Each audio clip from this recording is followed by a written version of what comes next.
तुम फिक्र मत करो। आज मुझे सेठ के घर काम करते पूरे 1 महीना हो चुका है। आज मुझे सेठ अगर पैसे दे देगा तो मैं आज आपकी सारी दवाइयाँ जल्दी से ले आऊँगा। इतना कहकर किशन वहाँ से निकल पड़ता है। किशन एक सेठ के घर में काम करता था, उसी से उसका और उसकी माँ का गुजारा होता था। अरे किशन, आज मन्ना की तबीयत कुछ ठीक नहीं है, इसीलिए आज तुम ही बकरियां चराने के लिए ले जाओ। ठीक है मालिक, जैसी आपकी इच्छा, आज मैं ही बकरियां चराने के लिए ले चला जाता हूँ। किशन सारी बकरियों को लेकर जंगल की ओर निकल पड़ता है।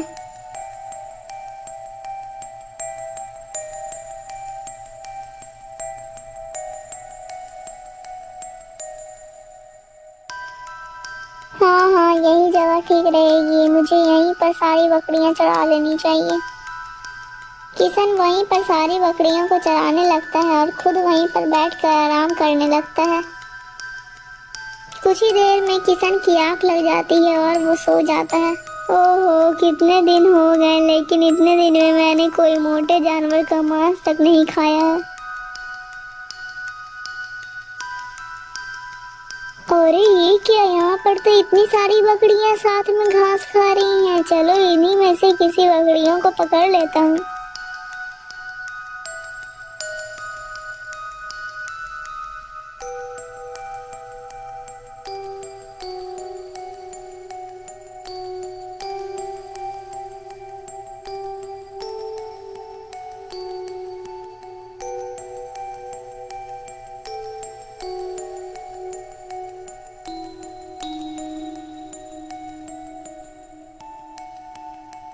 अरे ये क्या, इतना समय हो गया और मैं सोता ही रहा। हे भगवान, मेरी सारी बकरियां कहाँ चली गई? आखिर मेरी सारी बकरियां यहाँ से कहाँ जा सकती हैं? चलो चलो उस ओर चलता हूँ, जरूर मेरी सारी बकरियां उस ओर ही चली गई होगी। अरे वो रही बकरियां, चलो चलो मैं जल्दी से बकरियों के पास चलता हूँ। 1 2 3 4 5। अरे ये क्या, बकरियां तो सिर्फ 5 ही हैं, जबकि मैंने तो 6 बकरियां लेकर आई थी। एक बकरी कहाँ गई? मुझे लगता है वो बकरी भी यहीं कहीं आसपास ही होंगी। मुझे चलकर देखना चाहिए। चलो चलो जल्दी से उस बकरी को ढूंढता हूँ।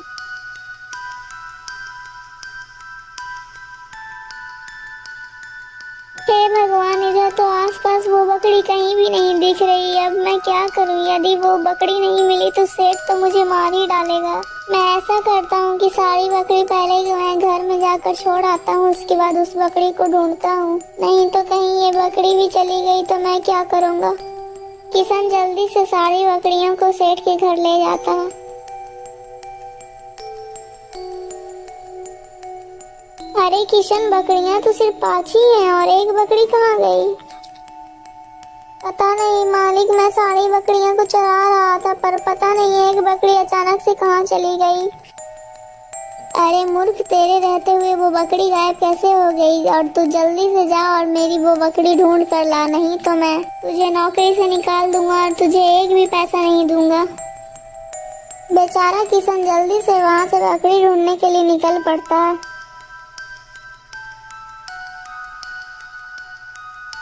हे ऊपर वाले, मैंने बकरी को तो सब जगह ढूंढ लिया, लेकिन बकरी कहीं भी नहीं मिल रही है। यदि बकरी मुझे नहीं मिली तो सेठ तो मुझे नौकरी से निकाल ही देगा और मुझे एक भी पैसे नहीं देगा, और पैसे नहीं देगा तो मैं अपनी माँ की दवाइयाँ कहाँ से लाऊंगा? ये सारी बातें सोचकर किशन निराश होकर एक पेड़ के नीचे बैठकर रोने लगता है। उसी पेड़ पर एक गिद्ध रहता था। अरे ये कौन है जो पेड़ के नीचे बैठकर रो रहा है? चलो चलो इससे इसका रोने का कारण पूछता हूँ।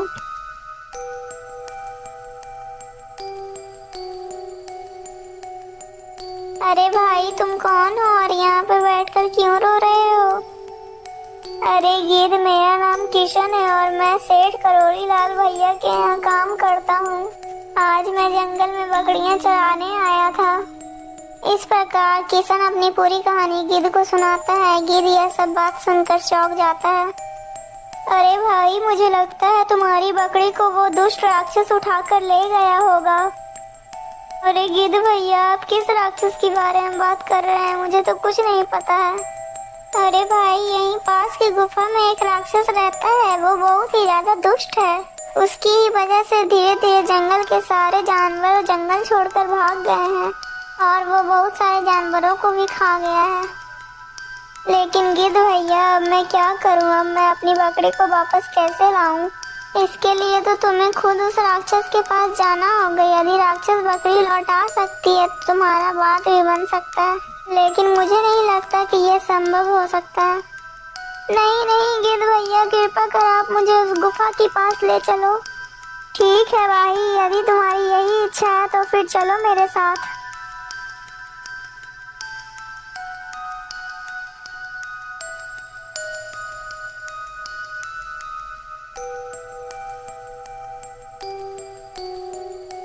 अरे भाई, वो वही गुफा है जिसमें वो दाना बहता है। ठीक है गिद्ध भाई, तुम्हारा बहुत बहुत धन्यवाद। अब मैं गुफा के अंदर जाता हूँ। इतना कहकर किशन गुफा के अंदर चला जाता है और यह सब देखकर गिद्ध बहुत ही हैरान था। आखिर अंदर उसके साथ क्या होने वाला है? पता नहीं अंदर क्या होगा। वो दानव मानेगा भी कि नहीं? मुझे उससे अंदर अकेले जाने देने की इच्छा भी नहीं हो रही है। चलो चलो, गुफा के अंदर चलकर देखता हूँ।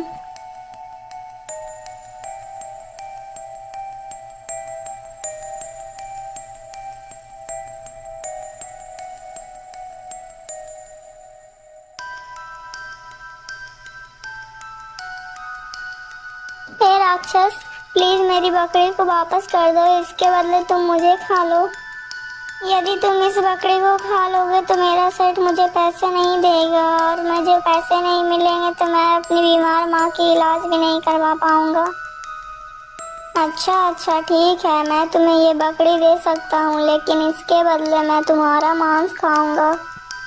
ठीक है राक्षस देवता, मैं आपके शर्त से मंजूर हूँ, लेकिन राक्षस देवता आप प्लीज मुझे अभी मत खाइएगा।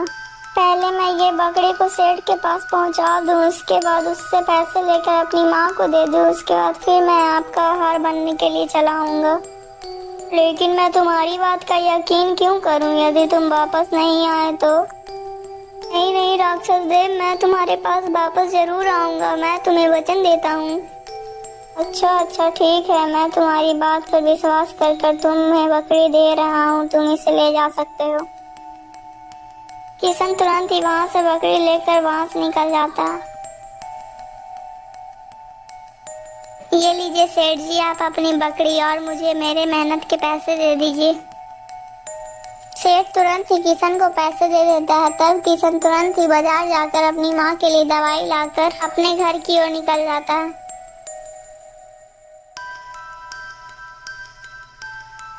ये लीजिए माँ, मैं आपके लिए कुछ दवाई ले आया हूँ, ये आप इसे खा लीजिए, फिर आप तुरंत ठीक हो जाएंगे। और ये लीजिए मेरी मेहनत के पैसे, इन पैसों को रख लीजिए आप। लेकिन बेटा, तुम ये पैसे मुझे क्यों दे रहे हो? माँ, आज मैं शहर जा रहा हूँ और मुझे वहाँ बहुत बड़ा काम मिल गया है माँ, आज मैं वहाँ जाकर वहीं रहूँगा माँ। नहीं बेटा, मुझे ढेर सारे पैसे नहीं चाहिए, मेरे इस जीवन में है ही कौन, मैं तुम्हें अपने आंखों के सामने ही रखना चाहती हूँ। अरे माँ, बस कुछ ही दिनों की तो बात है, मैं तुरंत ही वापस आ जाऊँगा। अच्छा माँ, अब मैं चलता हूँ। इतना कहकर किशन जंगल की ओर निकल पड़ता है।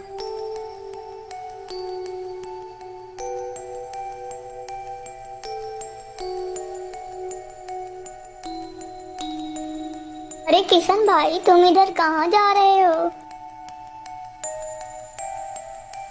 अरे गिद्ध भाई, मैं वापस राक्षस के पास जा रहा हूँ।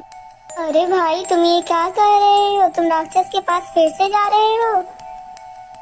हाँ गिद्ध भाई, मैं ठीक कह रहा हूँ, मैंने उस राक्षस को लौटने का वचन दिया था, इसीलिए मैं उस राक्षस के पास जा रहा हूँ।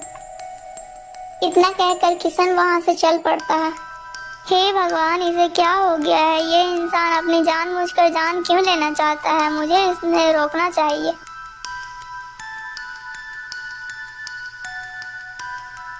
ही हा हा हा हा हा हा। अरे वाह, तुम तो अपने वचन के पक्के निकले। मुझे तो लगा था कि तुम वापस नहीं आओगे, लेकिन तुम तो वापस आ गए।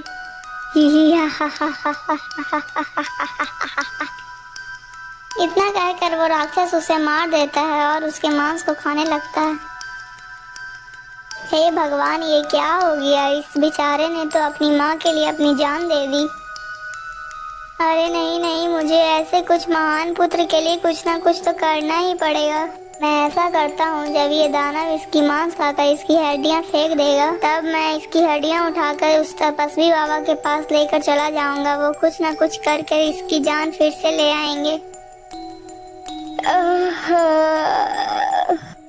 अरे वाह वाह, आज तो मेरा पेट पूरा भर चुका है। चलो मैं थोड़ा सा सो लेता हूँ।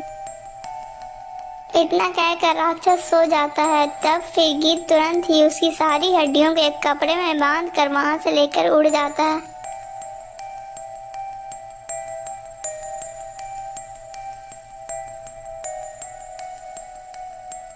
दोस्तों, अगर ये वीडियो आपको अच्छी लगी तो प्लीज वीडियो को लाइक करके चैनल को सब्सक्राइब कर दीजिएगा दोस्तों।